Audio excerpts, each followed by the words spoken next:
السلام علیکم ورحمۃ اللہ وبرکاتہ۔ محترم ناظرین،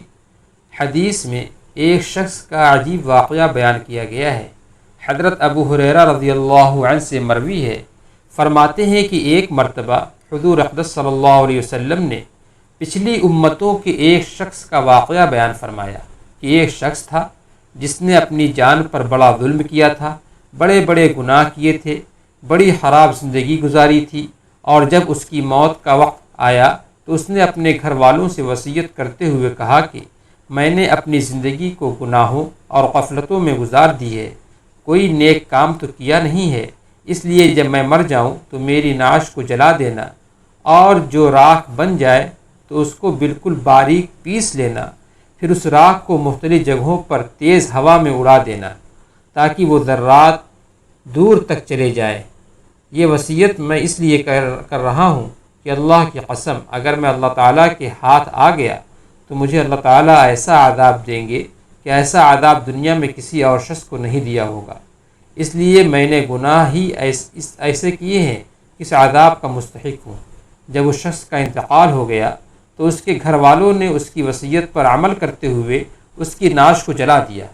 پھر اس کو پیسا اور پھر اس کو ہواؤں میں اڑا دیا، جس کے نتیجے میں اس کے ذرات دور دور تک بکھر گئے۔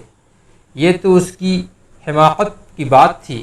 کہ شاید اللہ تعالیٰ میرے ذرات کو جمع کرنے پر قادر نہیں ہوں گے، چنانچہ اللہ تعالیٰ نے ہوا کو حکم دیا کہ اس کے سارے ذرات جمع کر دو۔ جب ذرات جمع ہو گئے تو اللہ تعالیٰ نے حکم دیا کہ اس کو دوبارہ مکمل انسان جیسا تھا ویسا بنا دیا جائے، چنانچہ وہ دوبارہ زندہ ہو کر اللہ تعالیٰ کے سامنے پیش کیا گیا۔ اللہ تعالیٰ نے اس سے سوال کیا کہ تم نے اپنے گھر والوں کو یہ سب عمل کرنے کی وصیت کیوں کی تھی؟ جواب میں اس نے کہا، اے اللہ، آپ کی ڈر کی وجہ سے، اس لیے کہ میں نے گناہ بہت کیے تھے اور ان گناہوں کے نتیجے میں مجھے یقین ہو گیا تھا کہ میں آپ کے عذاب کا مستحق ہو گیا ہوں اور آپ کا عذاب بڑا سخت ہے، تو میں نے اس عذاب کے ڈر سے یہ وصیت کر دی تھی۔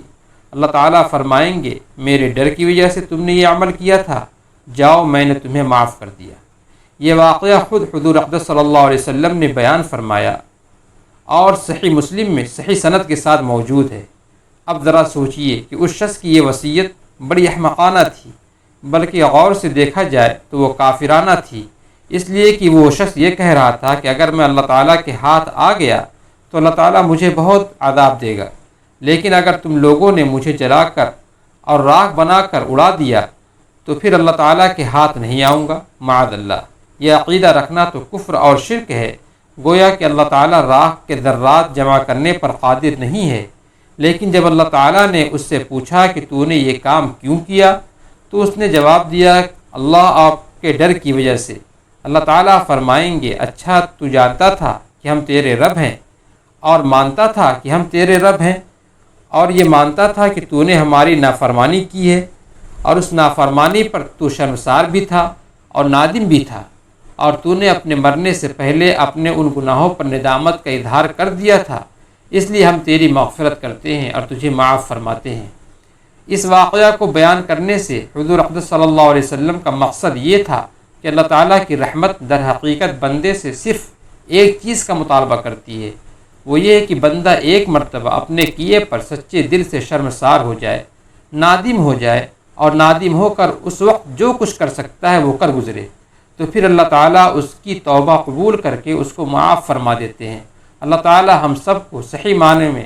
اپنے گناہوں پر نادم ہونے اور توبہ کرنے کی توفیق عطا فرمائے، اور اپنی رحمت سے ہم